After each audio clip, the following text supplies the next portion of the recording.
আসসালামু আলাইকুম। সবাই কেমন আছেন? আশা করছি যে যেখানে আছেন সবাই সুস্থ আছেন, ভালো আছেন এবং নিরাপদে আছেন। আবারও নিয়ে হাজির হলাম আরেকটি ভিডিও। আজকে আমি সাবুদানা দিয়ে মজার একটি মিষ্টি রেসিপি তৈরি করব, সেটি শেয়ার করতে যাচ্ছি। এখানে আমি হাফ কাপ পরিমাণ সাবুদানা নিয়েছি। সাবুদানাগুলো চিকন হলে কিন্তু ভালো হয়, চিকন নেওয়ার চেষ্টা করবেন। খুব ভালো করে কয়েকবার পরিষ্কার পানি দিয়ে ধুয়ে নিয়েছি।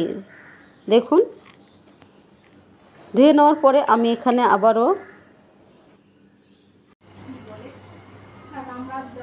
সাবুদানাটা ভিজতে যতটুকু পানির প্রয়োজন ততটুকু আমি পানি দিয়ে সাবুদানাটাকে ভিজিয়ে রাখবো 10 থেকে 15 মিনিটের মতো। এর আগে আমি এখানে একটু কালার আসার জন্য আমি এখানে রুয়াবজা ইউজ করছি। আপনারা চাইলে যে কোনো কালার ফ্রুট ইউজ করতে পারেন। আমি এখানে রুয়াবজা 1 চামচ পরিমাণ দিয়ে দিয়েছি। দিয়ে পানি দিয়ে আমি সাবুদানাটাকে ভিজিয়ে রাখছি। আমি দেশি হোমমেকে ওয়েলকাম করছি বরাবরের মতো আরেকটি ভিডিও দেখার জন্য। দেখুন, ভেজানো হয়ে গিয়েছে। হাত দিয়ে এভাবে চাপ দিলেই কিন্তু ভেঙে যাবে। কালারটাও দেখুন কত সুন্দর দেখা যাচ্ছে। আমি এভাবে সবগুলোকে হাত দিয়ে চাপ দিয়ে এভাবে একদম যতটুকু সম্ভব মিহি করে নিয়েছি। একদম মিহি না হলেও অসুবিধা নেই। এর মধ্যে আমি কিন্তু লবণ দিয়েছি, সামান্য পরিমাণে চিনি দিয়েছিলাম, এটা স্কিপ হয়ে গিয়েছে। এবার আমি হাতের মধ্যে সামান্য একটু তেল ইউজ করব, নইলে কিন্তু খুব আঠালো হয়ে যায় এই সাবুদানাটি ভেজানোর পরে। এবার আমি খুব ছোট ছোট বল করে নেব। আপনারা আপনাদের পছন্দ মতো শেপ দিয়ে নেবেন। এতটাই মজাদার এই সাবুদানার মিষ্টি রেসিপিটি একবার অবশ্যই বাসায় ট্রাই করবেন। ট্রাই না করলে কিন্তু মিস হয়ে যাবে। সবগুলোকে আমি এভাবে বানিয়ে নিচ্ছি। আপনারা এভাবে বল করে নিতে পারেন বা আপনাদের পছন্দ অনুযায়ী বানিয়ে নিতে পারেন।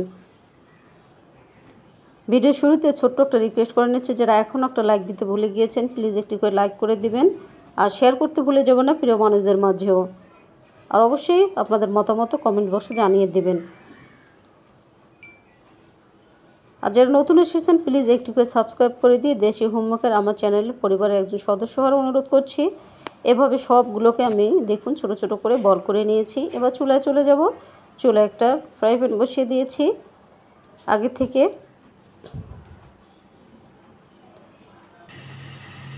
ফ্রাই প্যানে আমি গরুর দুধ এখানে দিয়ে দিচ্ছি। দুধটা কিন্তু আগে আমি জাল করে নিয়েছি, সেটা আমি এখানে এবার আমি এর মধ্যে অ্যাড করে দিচ্ছি চিনি। চিনিটা আপনারা মিষ্টির উপর ডিপেন্ড করে দিয়ে দেবেন।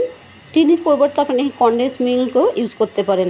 তারপর যখন দুধটা একটু গরম হতে থাকবে এরপর যে এসে কিন্তু আমি বানিয়ে রাখা সাবুদানার বলগুলো এর মধ্যে একটা একটা করে ছেড়ে দিচ্ছি। এতটাই মজাদার এবং নরম তুলতুলে হয় এই রেসিপিটি, অবশ্যই একবার বানিয়ে দেখবেন।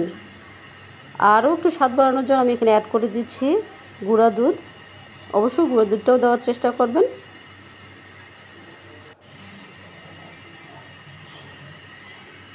বলক চলে এসেছে, খুব বেশি সময় লাগবে না। আরেকটু আমি এখানে ছোটো এলাচের গুঁড়া আমি এর মধ্যে অ্যাড করে দিচ্ছি, তাহলে ফ্লেভারটা অনেক বেশি জোস হবে। তারপর খুব ভালো করে আমি নাড়িয়ে নিচ্ছি। দেখুন কালারটা সেই জোস হয়েছে। আপনারা চাইলে কালারটা অ্যাভয়েড করতে পারেন, সাদাও রাখতে পারেন। আমি দেখার সৌন্দর্যে আমি যে হয়ে গিয়েছে, কিন্তু একদমই নরম তুলতুলে, মুখে দিলেই মিলিয়ে যাবে এতটাই। দেখুন কতটাই নরম তুলতুলে হয়েছে, খেতেও কিন্তু অনেক মজাদার হয়। এবার আমি নামিয়ে নিয়েছি, নামিয়ে একটা সার্ভিং ডিশে। কতটা ইয়াম্মি দেখা যাচ্ছে দেখুন।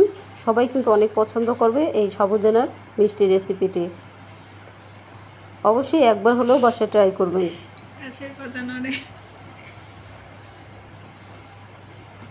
মেহমান আসলেও কিন্তু চটজলদি আপনারা এই সাবুদানার মিষ্টি রেসিপিটি বানিয়ে দিতে পারেন। কেউ বিশ্বাসই করতে পারবে না যেটা সাবুদানা দিয়ে তৈরি হয়েছে।